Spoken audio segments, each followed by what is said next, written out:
Жалғыз көз. Әңгіме. Авторы Жадыра Шамұратова. Оқыған Базаркүл Қалбыр. Мені мектепте төрт көз деп мазақтайтын.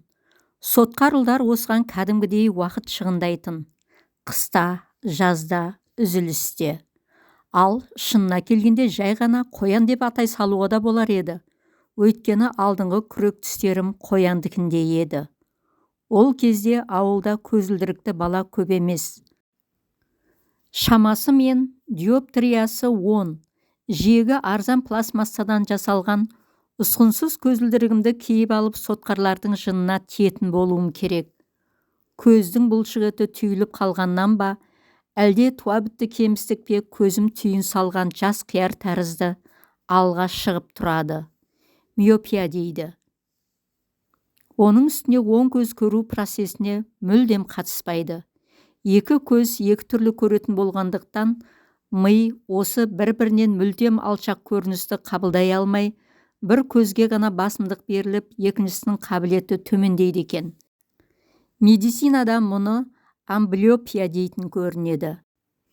Бар сенерім жалғыз көзім. Бірақ жалғыз көзді дәу деген теңеу маған келмейтін. Бойым қортық, өзім әлжуаз едім. Жалғыз көзді пері деуге де ыңғайсыз. Аңыздағы перінің қыздары сұлу болады дегенде естігем. Тіпті сыңар көзі болған күннің өзінде де. Қиялшыл баланың әдетімен күндердің күнінде Сібір халықтарының ертегісінде айтылатындай, адамның торғай тілін түсінетініне, фантастикалық шығармаларда жазылатындай, роботтардың адамдарға қызмет көрсетіп, тамақ пісіретініне және марсиандардың жерге жиірек қонаққа келіп тұратынына сенуші едім. Бірақ төрт көздерден өскенде кәдімгідей дұрыс адам шығатынына әркез күмәнді болдым. Суретке түскім келмейтін. Өйткені көзілдіріктің әйнегі камераға шағылысып қалады да, сурет дұрыс шықпайды. Айнаға да қарамайтынмын. Бәрібір өзі бір уыс бетіңнің жартысын көзілдірік алып тұрады. Оның үстіне мұрнымда ешқандай әдемі емес.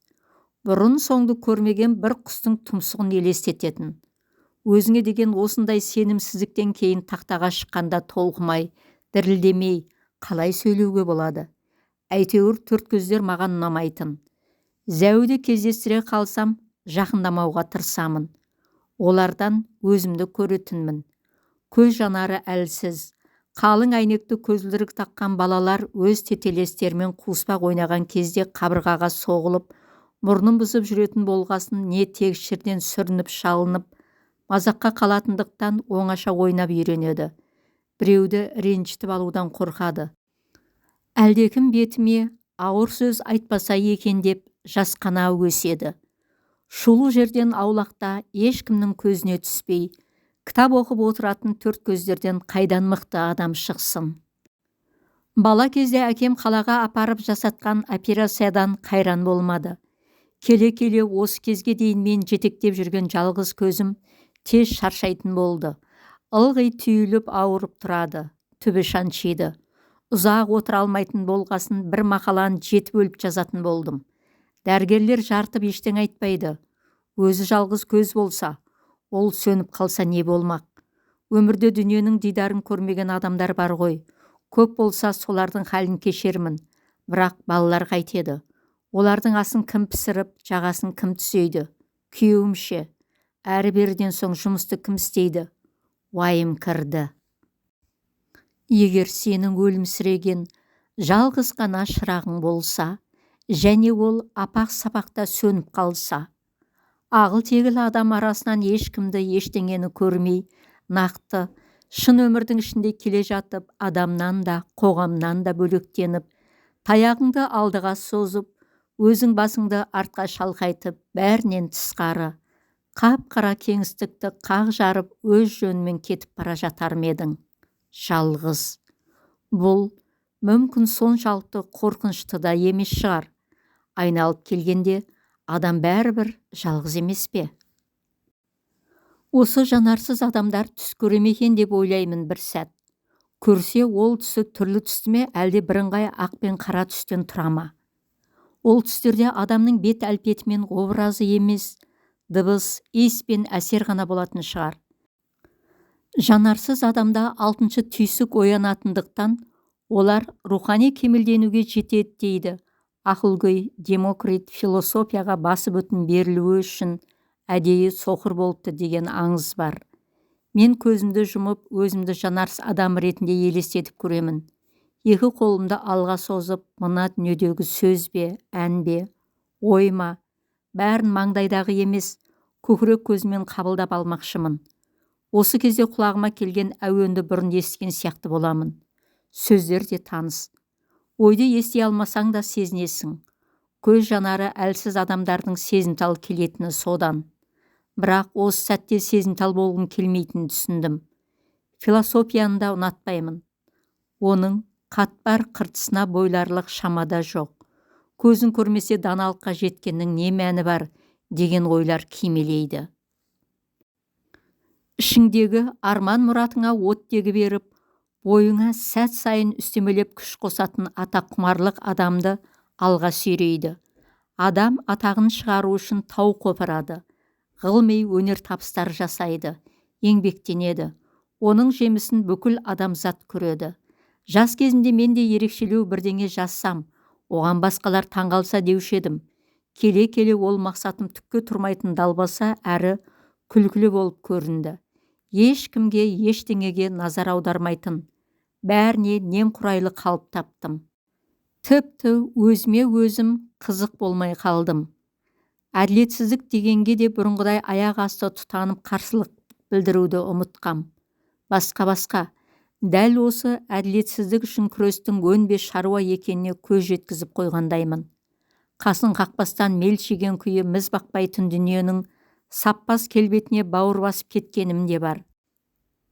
Бір жерде біреуді басынан балғамен тоқ еткізіп ұрып кетіпті десе де, селт етпейтіндеймін. Алдартыңа қарауға мұрша бермес осы тірліктің балғасын күн сайын өз арқамнан сезінетін сияқтымын. Осылай, қоғамдағы елді алаңдатқан бір мәселеге үн қоссам, менің жазғамды өзгелер оқыса, біреулерге ой салсам деген мендегі журналистік атаққұмарлықты күйбең тірлікпен алдындағысының бәрін жапырып, жаншып келе жатқан уақыт жеп қойған еді. Маңдайдағы жалғыз шырақтың қуатының бәсең тартқаны ештеңе емес. Оқығанда, жазғанда шаршайтыны, түбі шаншып ауыратыны жүйкемді кәдімгідей ширықтыратын болды.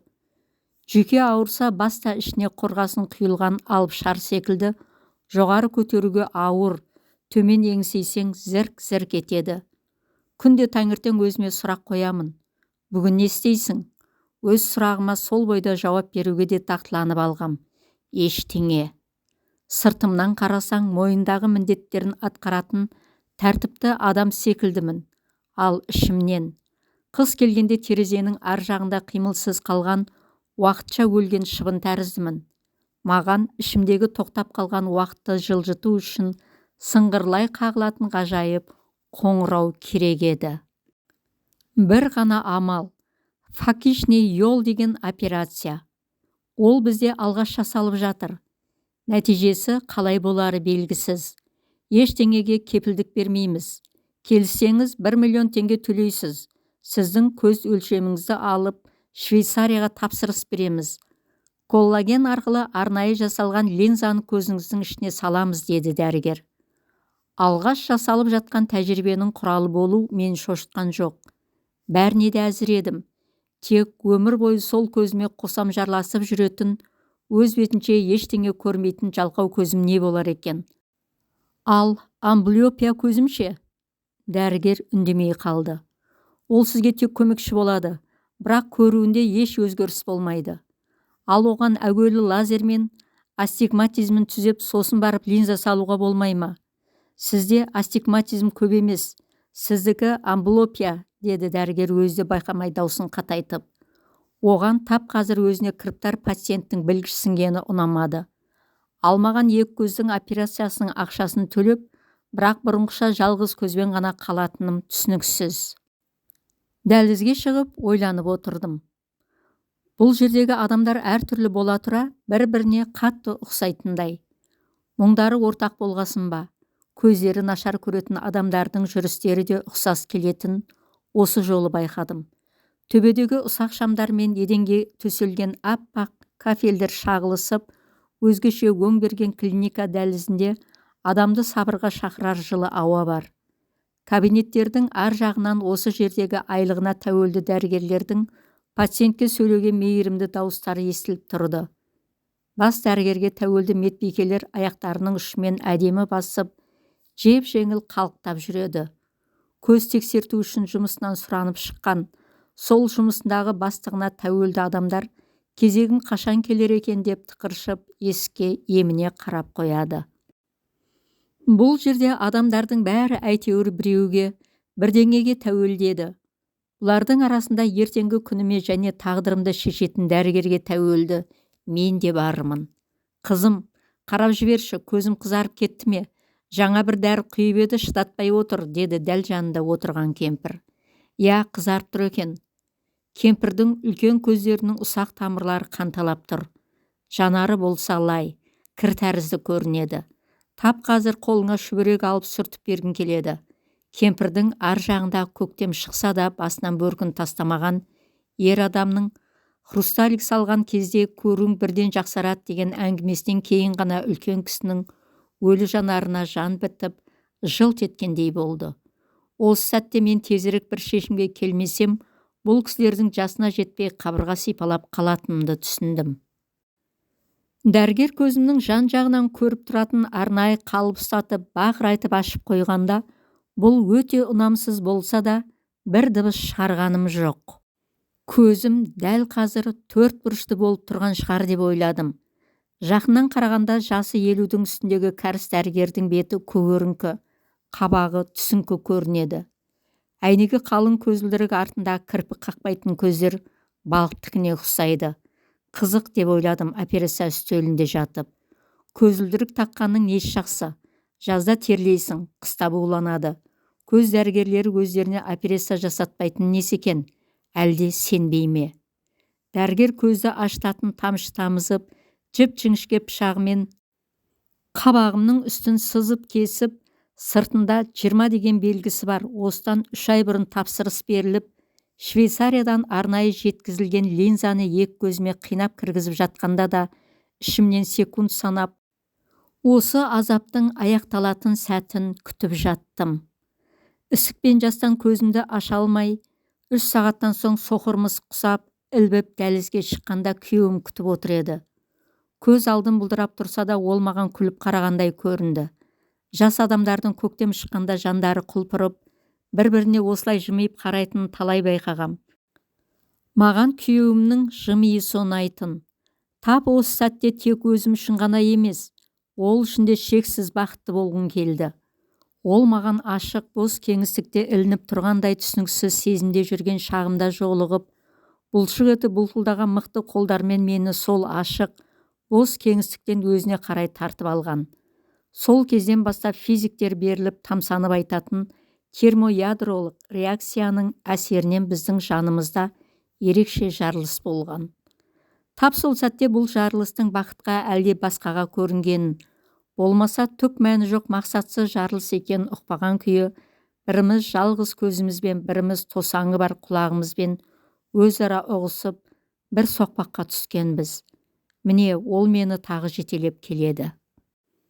Ертеңінде оянғанымда көзімнің кешегі мың сан ине қадалғандай ауырғаны басылыпты. Терезе алдына бардым. Біз тұратын 5-ші қабатқа жетеқабыл ағаштың жапырақтары біркелкі өскенін байқадым. Бір ағаштың жан жаққа тарбия біткен бұтағында осыншама қаулаған ұсақ-ұсақ жапырақтар болатынын алғаш көруім. Жол шетінде былтырдан қалған қураған шіріген жапырақтар мен супермаркеттердің қызыл-жасыл буклеттері шашылып жатыр. Әрлекте іші қабысқан мысық кетіп барады. Қарсы беттегі үйдің терезесінен бедері толқын тәріздес, жұқа шілдер, сәнді аспалы шам, терезе алдында жапырақ жайған гүлді көрдім. Әуелі көзге көрінбейтін біреу келіп қытықтағандай сақылдап тұрып күліп жібердім. Тура есі ауысқан адамда болатындай есірік күлкі. Шамасы осы сәтте миымның өзі осы көрген суреттерінен бір сәтке шошып қалған болу керек. Өйткені мен жарық дүниені тап осылай жақыннан, жарқыраған күйінде алғаш рет көріп тұр едім. Қорыққан мен қуанған бір. Келесі сәтте жылап тұрғанымды байқадым. Жүректің қабына сыймай тасып төгілген көл көсір шаттықтың ашық түсті энергиясы тұла бойымды жаулап, мен арқылы бүкіл пәтердің ішіне жайылды. Ешқандай ритмге бағынбай арбаң-арбаң етіп билегім келді. Миымнан таралған шаттық толқындары ақыры пәтерге сыймай, терезеден шығып, одан көшеге таралып жатты. Сол бойы баспалдақтан жеп-жеңіл аттап секіріп түсіп, үй артындағы ашық алаңқайға шықтым. Өзімнің тап осы сәттегі күйіме мас едім. Қарашығыма сиып кеткен қаланың ауасы мөлдір. Алдымдағы жол шексіз. Осы сәт мәңгі, айнала дүниенің бәрі аты жоқ мерекені тойлап жатқандай көңілді көрінді. Сөйтіп сәуірдің ашық күнде жалғыз көзбен ақ бақытты бола салдым. Ал егер екі көзім бірдей шырадай жанып шыға келсе, не істер едім деймін. Құдай өзі сақтады. Онда көл көсір шаттық пен ағыл-тегіл қуаныштан жүрегім жарылып кетуі мүмкін еді. Сондықтан тек бір көзімнің ғана пайдаға асқанында дұрыс болған шығар дейді бір ойым. Бұрын сұлулықты көрмейтінмін. Дәл қасына тақалып келгенде барып ептеп шырамтатынмын. Ал ішкі мазмұнға мән беру қиын емес. Оған сезімталдық керек. Шын мәнінде сұлулық дегенің табиғаттың өз шеберлігіне көңіл толып отырған шақтағы күйі, ерекше салтанаты екенін қазір ғана түсінемін. Айнаға мұқият қарадым. Бұл кезде мен әлі кәрі емес едім. Бірақ 38 жастағы адам біраз есейеді. Жастықтың бұлалығынан еш із қалмайды. Сонда да айнадан қарағанда көзімде бір өзгеріс бары анық байқалып тұрды. Ол не өзгеріс дейсіз бе? Бұған дейін менің көзімде шаршау мен немқұрайлылық тұратын. Адамның көңілсіз ойлары мен сезімдері көз арқылы оның ішіне енеді. Орта жолда көз жазып, жоғалған армандары мен бастапқыда сенім бергенмен түбі ақталмаған үміттері туралы ойлары жанын жарақаттап, жүрегіне тыртық қалдырады. Психиканың ерекшелігі, егер сен қаласаң, ол өткенді ұмыта алады. Ал еске алып жүрсең, ол естеліктің өмірін ұзартасың. Ал тап осы сәтте менің көзімде енді қайтып жалт бермейтіндей, өзгермейтіндей бақыттың ұшқыны тұрды. Өмір дегенің солай менің көз алдымда жасанып шыға келді. Көз арқылы. Адам жақсы нәрсеге тез үйренеді. Басқалар үшін бұл айтуға тұрмайтын әңгіме болуы мүмкін. Ал мен үшін ғажайып оқиға болғанын байқап отырған шығарсыз. Рас қой, есіңді білгелі алыстан көріп жарытпайтын жалғыз көзбен жүресің. -5, 10, 15, 20 болып көзілдірігің қалыңдай түседі. Ауыр көзілдіріктен мұрныңның сүйегі ауырып жүреді. Көзің кеміген сайын уайымың көбейеді. Ал бір күні үміт үзген жалғыз көзің жарқырап шыға келгені керемет емес пе? Осы оқиға менің өмірімді өзгертті. Тамаққа зімбір, сарымсақ, әртүрлі бұрыштардың дәмі бар, кимчи соусын қосқандағы сияқты әр күніме ерекше дәм, түр берді. Осыдан кейін жанымда еркіндік пайда болғанын сездім. Өзіме ғана тиесілі, басы бүтін, толық еркіндік. Бұл адам баласының өзінің қалыпты басқалармен бірдей екеніне, іс-әрекетінің дұрыстығына сенгендегі еркіндік еді. Бұған дейін жан дүниенің осыншалық еркіндігін сезінбегеннен де, миым көптен бері ештеңеге риза болмайтын, ештеңеге көңілі толмайтын гармон ғана бөліп үйреніп қалғандықтан да, мен бүкіл жан дүниеммен, өзімдегі бар ең титтей жасушаларыма дейін барынша, ең соңына дейін қуануды ұмытып қалған екенмін. Бастапқы кезде қызылды жасылды ғажайып түстің ішінде жүрген сияқты сезім болды. Адамда бәрі жақсы болған кезде ол мейірімді болады. Басқаларға да тек жақсылық болсын дейді. Менің өзім сезінген осы бақытты осыдан 4 жыл бұрын сатып алып киген көк түсті джинси шалбарының қалтасына, күртемнің ішкі қалтасы мен қойнына және өзімнің күнде жұмысқа ұстап жүрген қара сөмкеме сықастырып салып алып барған жағымның бәріне апарып тараттым келетіндей. Бақыттың тап өзі болмаса да оның жылуын таратқанның да ләззаты бар екен. Жалғыз көзім маған сенім берді. ішімдегі көптен мелшиіп тұрған балауызға тамызық болды. Оңашада әңгіме жаза бастадым. Әр жазған сайын бала кезімде үлкендердің әрекетін сатқындық деп қабылдаған кездерімді, мені анам бір махаббатымен жақсы көрмейді деген өкпемді, әкемді іздеп жүйке аурулары ауруханасына барғандағы жан дүниемде болған қопарылыс пен тамағымды ашытқан өксікті ойша өртеп отырдым. Өйткені тап осы сәттерде өзімнің қаншалықты өзімшіл, кінәмшіл, тіпті мұрнының ұшындағыдан да басқаға ой жібермейтін тайыз болғанымды мойындадым. Тәйірі, өмірде бастан аяқ бақытқа мелдектеп белшесінен батқан адам болушы ма еді? Шындап келгенде әркімге бірдеңе жетпейді емес пе? Бала шағында жақсы көрілмеген, мейірі қанып сүйілмеген қаншама адам жүр. Алыстан дұрыс көрмеу кемістік, ал мен кеміс адам ретінде тек көз алдындағыны көріппін. Алыстағыға көзің жетпегесін көңіліңе де әсер етуі қиын. Содан шығар, айналамдағы қайсы бір жақсылықты байқамаппын. Өйткені көп адам өзіне биіктен қарай алмайды. Бәрін өзінің бойымен өлшеп көреді. Ал бойымның шамасы белгілі. Әр сөйлемді жазған сайын өзімді де кешіріп, біртіндеп жеңілдей бастадым. Әр сөйлемді жазған сайын ішімдегі бір жылғы жинаған мұңнан, сенімсіздіктен, сырт көз байқамайтын мазасыздықтан арыла түсетін сияқты сезім болды. Өзіме керекті тапқанда едім, жалғыз көзіммен. Осымен әңгіме аяқталды. 12 мүшеміздің сау болғанына не жетсін, ағайын. Әсіресе екі көзің шырағың дейді. Екі көзімізде аман болсын.